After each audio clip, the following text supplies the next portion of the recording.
تو هم میخوای بدونی واسه گیم هندزفری بهتره یا هدفون؟ حتما تا آخر این ویدیو با ما همراه باش. سلام رفقا، چطوری؟ من سیکسفان هستم و خوش اومدید به این ویدیویی که قرار بهتون بگم هدفون برای بازی خوبه یا هندزفری.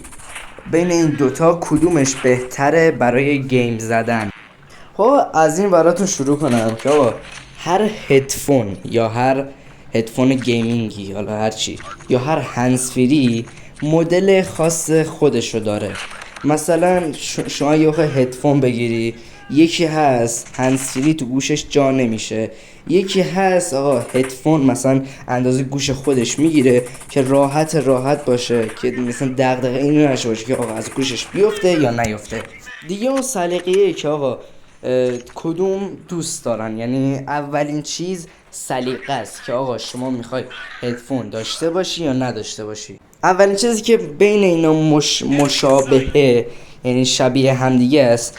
بعضی از هدفون ها هستش که مثلا سیم نداره یا مثلا میتونی بهش وصل کنی ولی نداره.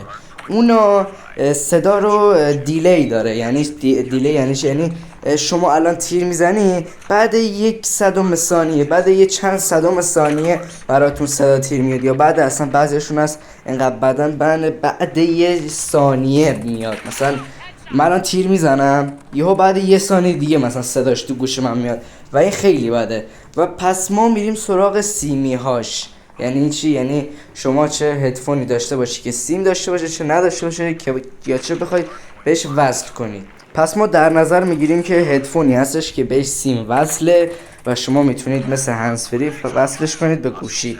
اول از این شروع کنیم. هندزفری کوچولو موچولوه، ولی در عین حال اگه هندزفری خوب داشته باشید، مثلا من الان یه هندزفری خوب دارم، هم هدفون دارم هم هندزفری، واقعیتش بهتون میگم از هدفون خوشم میاد، ولی چون چیزش کوچیکه، مثلا سایز گوش من نمیشه، کمتر ازش استفاده میکنم ولی بیشتر از هندزفری استفاده میکنم. اینو اول بهتون میگم. خب هندزفری کوچولو موچولوه ولی در عین حال صداش زیاده. مثلا همون بستگی به مدل داره. من مدل هندزفری خودم واسهتون میذارم، عکس هدفون خودم براتون میذارم که چجوریه. هدفون خودم سیم نداره و بهش سیم وصل کنید. یعنی اصلا مثلا یه جور نیستش که واسه گیم باشه، ولی اگه واسه سیم بهش وصل کنی دیگه گیمی هم میشه دیگه. مثلا میتونی به عنوان یه گیمر ازش استفاده کنی.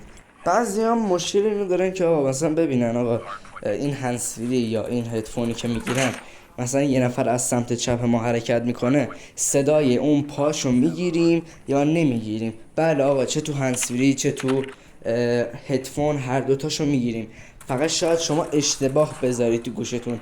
مثلا با هندزفری من وقتی درست میذاری تو گوشت، صداش برعکس. یعنی یه نفر از سمت راست بیاد برای من، صداش از سمت چپ هندزفری برای من میاد. ولی دی زیاد هیچ فرقی نداره. دیتاش اینه که مثلا هندزفری جابجا میکنی، یه روز باش بازی میکنی، یه ساعت باش بازی میکنی، عادت میکنی روش. چیز خاصی نیست. دقیقاً رو هدفون هم دقیقاً همینه دیگه. مثلا شما ترشین که فقط برعکسش کنید دیگه، اصلا چیز خاصی نره. رو هر دوتای صدا پا رو میشنوید. روی هندزفری مثلا یه چیز کوچولوه میره توی گوشتون، مثلا میره تو گوشتون، مثلا شاید بعضیا اذیت شدن، شاید بعضیا اذیت نشن. هدفون یه چیزی که مثلا اندازه گوشتون یا کمتر از گوشتون که نیست، مثلا میشه از گوشتون وارد میکنه. یعنی چی؟ یعنی از همون حاله بیرون گوشتون صدا رو وارد میکنه. ولی هندزفری کامل میره تو گوشتون، یهو صدا بهتون منتقل میشه که من اون حرفه‌ای ترش رو زیاد نمیدونم، ولی به عنوان یه گیمر یا به عنوان یوتیوبر بخوام بهتون مثلا معرفی کنم چه چیزی بهتره، بازم بهتون میگم سلیقه‌ایه. هندزفری از هدفون بهتره، ولی در نظر داشته باشید اگه یک هدفونه که اندازه گوشتون باشه، یعنی کوچیک‌تر نباشه ولی اگه بزرگتر باشه هیچ مشکلی نیست. چرا؟ چون شما بزرگتره هیچ اذیت نمیشید، ولی اگه بزرگتر گوشتون باشه هیچ فرقی نداره. اصلا شما بگید اصلا 100 سایز، حالا 100 سایز ازتون بزرگتر باشه، هدفون از این خیلی بهتره. هدفون یا هندزفری قابلیت‌های خاص خودش داره دیگه. مثلا الان هدفون شما بخوای بخری تقریبا پولش خیلی زیادتر میشه تا هندزفری دیگه. حالا اگه تو بخوای هندزفری بخری تقریبا از مثلا گیمینگ و اینا، من الان تقریبا یه دونه هندزفری دارم دور 400 تومن پولشه.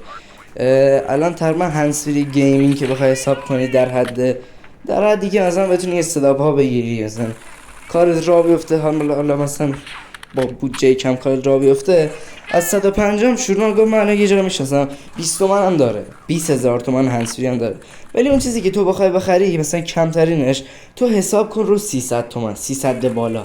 هنسفری ته تهش فکر کلا 1 تومن باشه، ته تهش 2 تومن. ولی ما هدفون، مثلا هدفونای گیمینگ مثلا از 500 تومن 600 تومن شروع میشه تا 4 تومن 5 تومن. اصلا اینجوری باید در نظرش بگیری. آقا تو هنسفری خیلی خوب میتونی بگیری به 500 تومن 700 تومن اینا، ولی در عین حال همون 700 تومن یه چیز معمولی رو به پایین میتونی هدفون بگیری.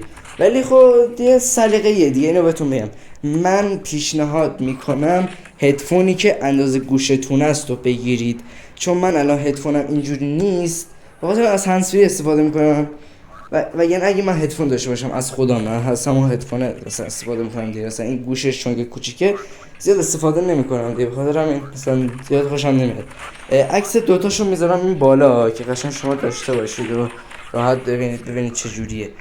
حالا من آخر سر یا دیگه آخر سر من عکس دوتاشو براتون میذارم، چون الان بخوام ادیت کنم و اینا نمیدونم چه ثانیه‌ای گفتم و اینا، بخاطر همین بذارم آخرش شما ببینید بهتره تا بیام بذارم بالا صفحه اینا. چند تا چیز شد بهتون گفتم دیگه، اینم هنسفری، اینه هدفون، اونه، این دوتا اینجور قابلیت ها رو دارن دیگه. بهتون گفتم که چجوری این دوتا دیگه. شما طبق اون علایقی که میخوای من همیشو بهتون گفتم دیگه، میتونی چی ورداری میتونی چی ور نداری. حالا من آخرین لحظه بهتون بگم، هنسفری کوچیکه، مثلا تو جیبم جا میشه. اما بعد اینا رو هم بدونی دیگه، ما مثلا هدفون یه مزیتی داره، یه خاصیتی داره، این هم مثلا اینجوریه دیگه. شما ببینید آقا چی نیاز داری، به چه کارت میاد. نه شما قرار ببریش جایی، مثلا الان هدفون خودم از جمع میشه، مثلا میتونی خمش کنی، بعد مثلا ببری جایی، بعد که بخوای استفادهش کنی بازش میکنی راحت، مثلا کیپش میکنی تو گوشت. یا مثلا هنسفری من هست راحت و ایزی، مثلا جمعش میکنی میذاری تو جیبت دیگه، همون جیب عقبت هم میتونی بذاری بری. اگه این ویدیو براتون مفید بود، کارایی داشت، چیزی داشت براتون، حتما لایک و سابسکرایب فراموش نشه. و اینکه آقا هر چی میخواستید که من براتون مقایسه کنم آقا چی به چیه چجوریه اینا، حتما تو کامنت ها بگید، من 100% گوش میدم و میام براتون ویدیو میسازم. حتی شده یه شورت ویدیو در موردش میسازم. آقا ساب کنید که اینو نگفتم آقا، 40 تایی هم شدیم آمالا، 40 تا رفته بالا، 10 تا ساب دیگه هم بگیریم بریم بالا دیگه. چی پخش زنده به راه دیگه تمام شد.